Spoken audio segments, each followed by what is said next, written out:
Assalamualaikum and good day. Welcome to CMA 422 Structural Design. We're going to continue the reinforced concrete foundation design.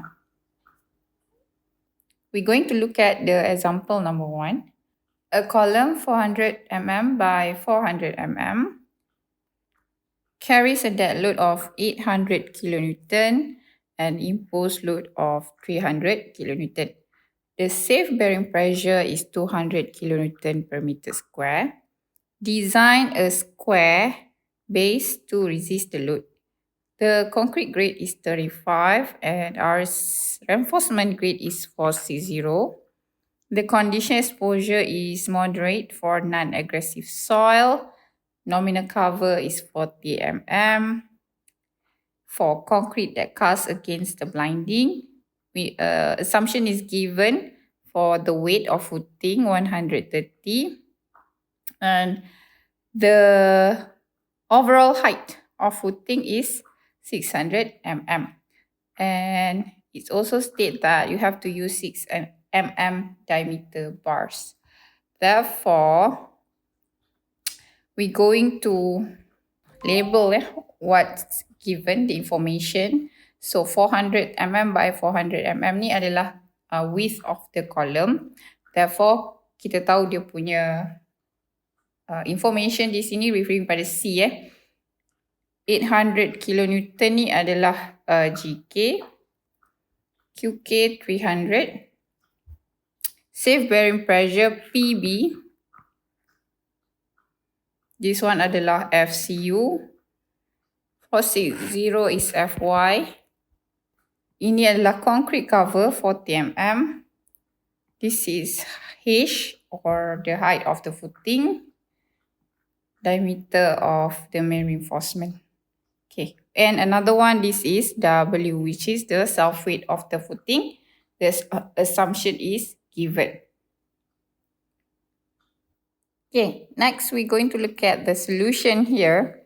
Okay, assume footing weight W is 130 kilonewton. So 130 ni, it is assumed. If it's not given, then you have to assume yourself. But if it's given the question, you have to use the value that stated in the question.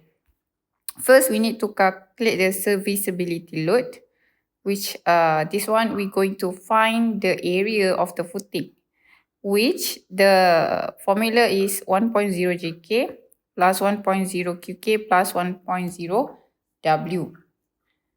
1.0 ni is actually the factor of safety untuk serviceability limit state ya.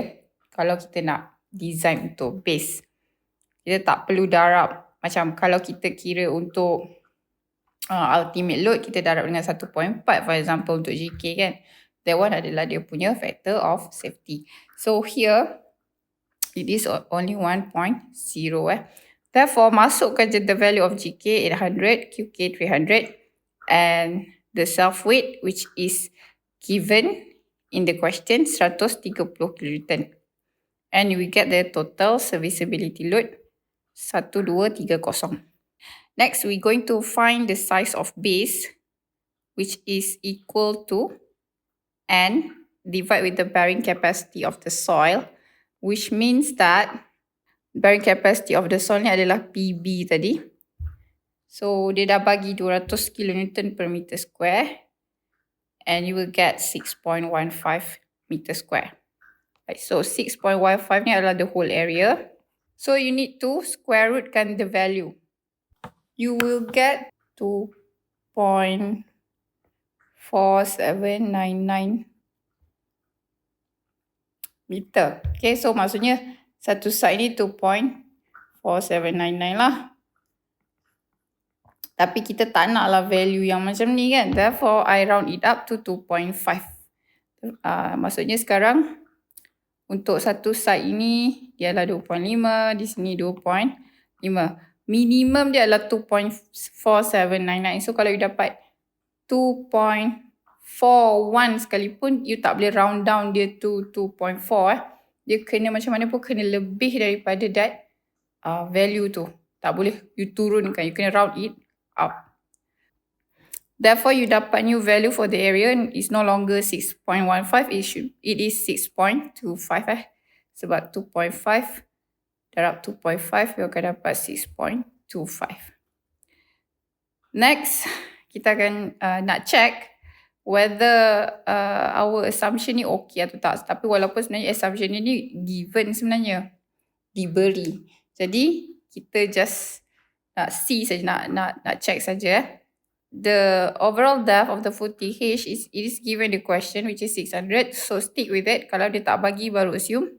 Surface of the footing equal to area. So area yang kita dah kira ini darab dengan the total height. Sebab kita nakkan volume lah. Darab dengan 24 kN per meter cube. Because this is adalah unit weight of concrete. Maksudnya 1 meter cube adalah 24 kN berat konkrit. Okay, jadi kita ada 6.25 times 0.6, that is the volume. So darab je lah dengan 24 kN per meter cube. So kita dapat untuk size macam ni, it is 90 kN, which is less than the assumption footing weight ni di atas ni. So maksudnya okay. Okay. Kalau you dapat, contohnya you dapat 140. So it is bigger than what you assume. Dia tak okay lah. What you need to do is you need to change some value. Tapi sebab you tak perlu assume anything, it is given the question. So normally dia akan okay lah. Okay. Tapi kalau you assume, there's a possibility that footing weight tu mungkin terlampau rendah. Therefore, bila you check the self-weight of the footing, value dia takkan kurang daripada yang you assume. Itu you kena reassume balik the footing weight yang dekat atas dia. Right. Next, we going to design for bending reinforcement. What you need to do first is you need to find the ultimate load, which is 1.4 GK plus 1.6 QK. As usual lah, calculate benda yang sama, right? Yang macam biasa kita buat. Okay, next is kita nak dapatkan the ultimate earth pressure. Ini adalah PS ni, ultimate earth pressure. I dah explain in our first recorded video. Okay, it is equal to ultimate load divide with the area of base. So ultimate load you dah dapat, bagi je dengan area of base tadi, which is inilah 6.25 tadi sebab that is our base punya area 2.5 darab 2.5 tadi. And you get 256 kN per meter square. Right, so next we going to calculate the MYY. MYY ni is actually moment at YY. Okay, YY di sinilah. Okay, Y kita calculate di situ. Ini sebab area ini adalah critical area for bending That's why kita kena design untuk reinforcement to resist bending. Kita akan ambil moment dekat YY tu. Okay, so ini adalah plan view which is dari atas lah. So ini 2,500 ni lebar the footing, right? So ini column di tengah, which is 400 darab 400 tadi. Okay, so 256 kN per meter. So PS darab dengan LY. LY tu maksudnya inilah panjang ini. So ini adalah 2,500 kan. And then darab dengan LX minus C divide with 2. So LX is 2,500. Okay, so 2.5 meter. Tolak sebab kita nakkan panjang ini sahaja. Okay. Kita nakkan this panjang itu saja. Kalau U ada LX 2,500. Okay, you tolakkan dengan the area of column width, which is C, tolak dengan C. Okay, di sini ditolak dengan C, tolak dengan C And then you bahagi 2. You akan dapat panjang di satu belah sahaja. Kalau you tak bagi 2, you dapat panjang ni dan panjang ni kan. Tapi sebab you bagi 2, so you dapat panjang di sini saja. So inilah LX minus C divide with 2. Okay. Ini pun samalah sebab dia simetri. Therefore sama je. That's why kita ambil sebelah saja untuk calculation. U darab dengan Lx minus C bahagi dengan 4. Bila kita kira moment, daripada centroid, kita nak pergi ke point mana sebab kita nak ambil moment dekat YY. Therefore, dari centroid ini, pergilah ke point yang you nak ambil tu sebab kita nak elakkan bending kan, sebab bending is because of bending moment, rotation Therefore, kita akan ambil moment dari point centroid area ni pergi ke face of the column. So 2.5 minus 0.4 minus dengan 4 sebab panjang ini adalah Lx minus C bagi 2. Okay, so kita nakkan dari centroid ni. So maksudnya you bagilah 2 sebab kita nakkan panjang ini. Okay, sebab centroid, daripada centroid, moment kan kita kena darab dengan distance kan. Okay, daripada centroid. So dari centroid ini separuh dia lah.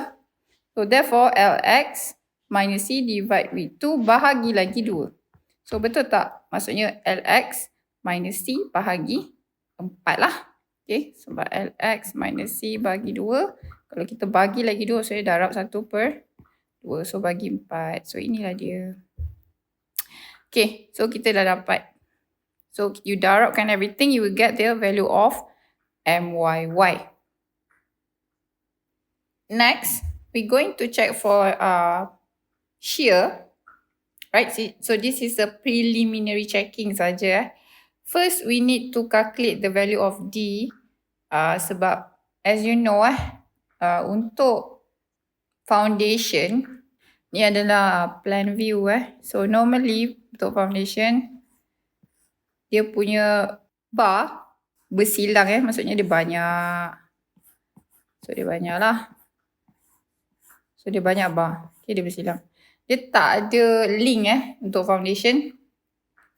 And normally kalau kita tengok kat site, mostly dia akan pakai macam BRC yang macam sangkar wire mesh tu kan, macam tu lah BRC. Tapi untuk kita design kat sini, kita just design, kita anggap ini adalah bar. So bila kita nak kira untuk for example H so H dia adalah D plus diameter of reinforcement bar plus dengan C. So if you notice dalam ni tak ada value untuk shear reinforcement. Okay, tak ada. And another thing is diameter bar ni kita tak ada bagi 2.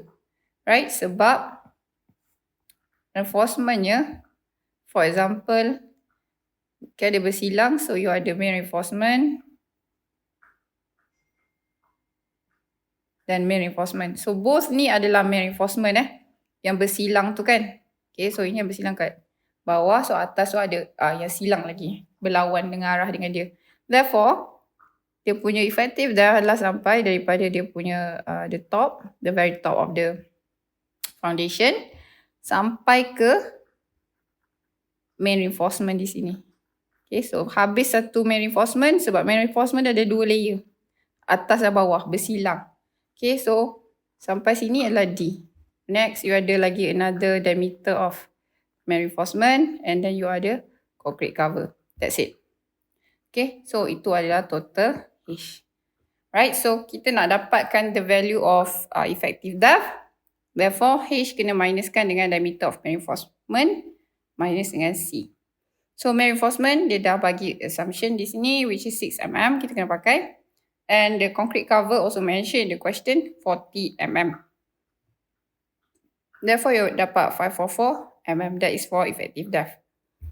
Right, so the ultimate load di sini 1600 kN itu. Right, so ambil formula ini which is D equal to 8 square root kan. Okay, the value of ultimate load. You will get 320 mm. So, kita nak check dulu because of, kalau kita nak check for shear sebab kita tak belajar arti the calculation untuk transverse shear dan juga punching shear. Therefore, kita just buat the preliminary check sahaja. So, kita akan ambil value ini and compare dengan the effective depth. Okay, so here you dapat yang from the calculation the effective depth is 320. So itu maksudnya minimum value, dia tak boleh lagi rendah. Kalau you dapat here, okay, lebih rendah daripada value ini, then you have to assume value of H yang lain.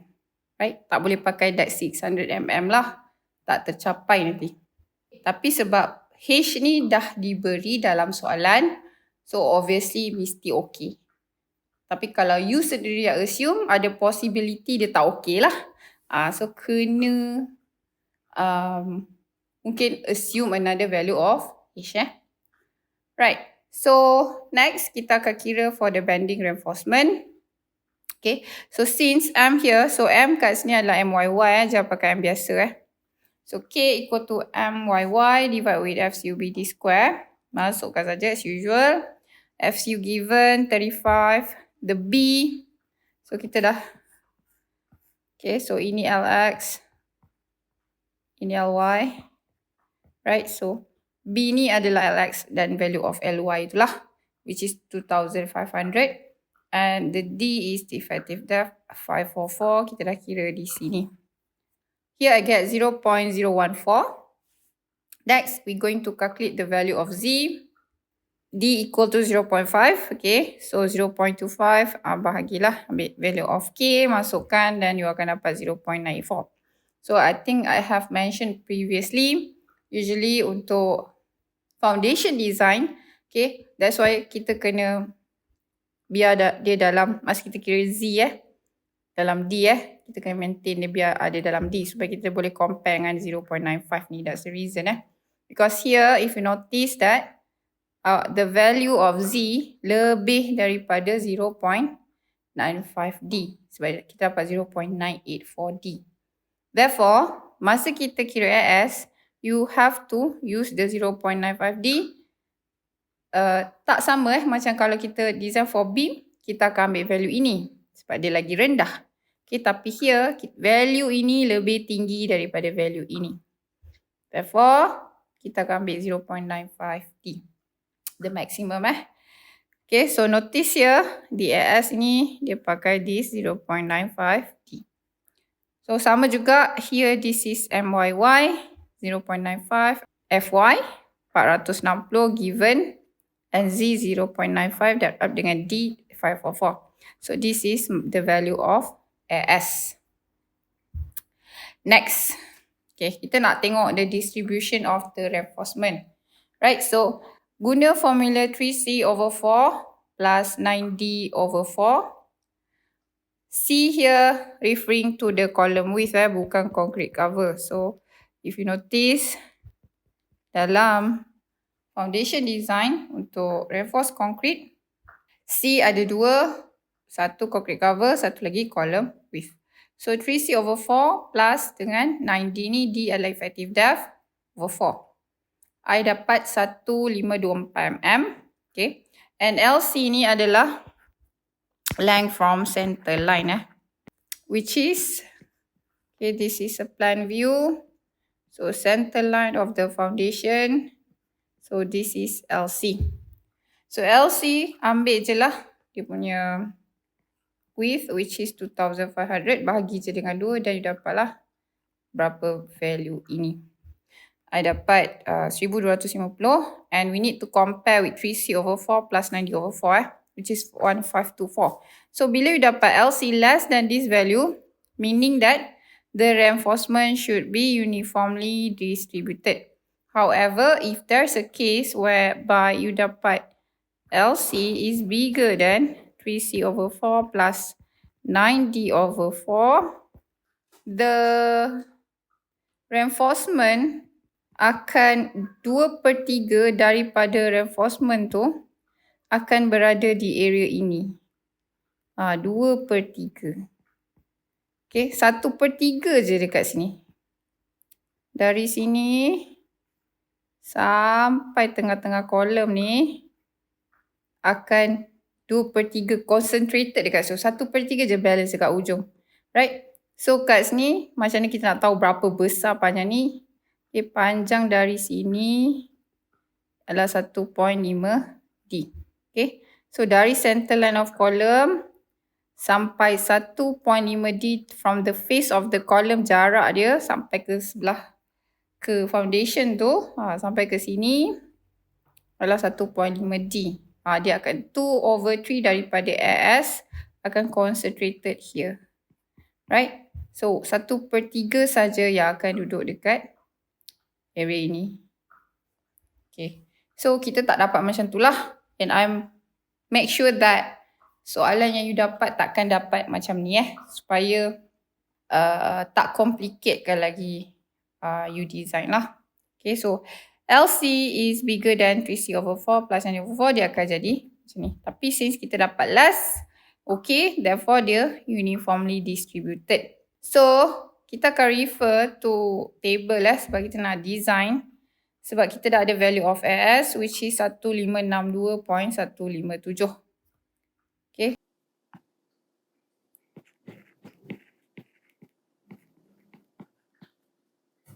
Right, and when we refer here, you can see that in question dia cakap 16 mm diameter for the reinforcement. So the nearest would be 1610 and 1810, right, for 16 mm. Okay, but I'm going to select 9T16 instead of 8T16 sebab walaupun kita tak belajar up until punching shear and also transverse shear, but when we check for punching shear and transverse shear, kalau kita pakai number of reinforcement lower and it is near to the minimum value for area of reinforcement, dia punya punching shear tu and transverse shear tu mungkinlah akan terjadi. That's why saya selalu ambil besar satu daripada the actual value.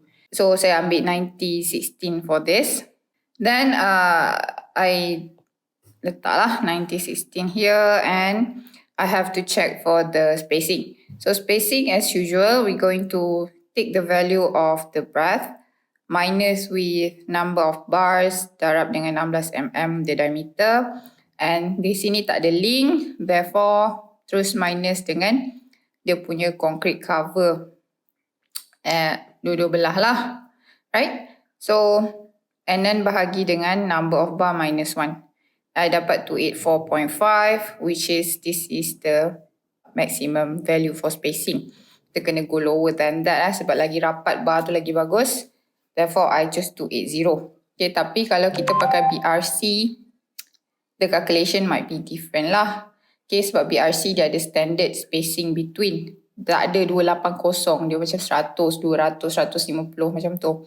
Tapi for this example and in our syllabus, saya ajar menggunakan reinforcement bar. Therefore, kita boleh pakai 280. Okay, so I draw here the cross section of the footing with the width of 2500, 9 numbers of T16 dengan spacing 280 both ways sebab dua-dua side lah, maksudnya this is plan view, so dia arah macam ni dan dia bersilang to each other and the total height untuk the footing is 600 mm. So done. Okay, so sampai sini saja on the example number 1. Thank you so much.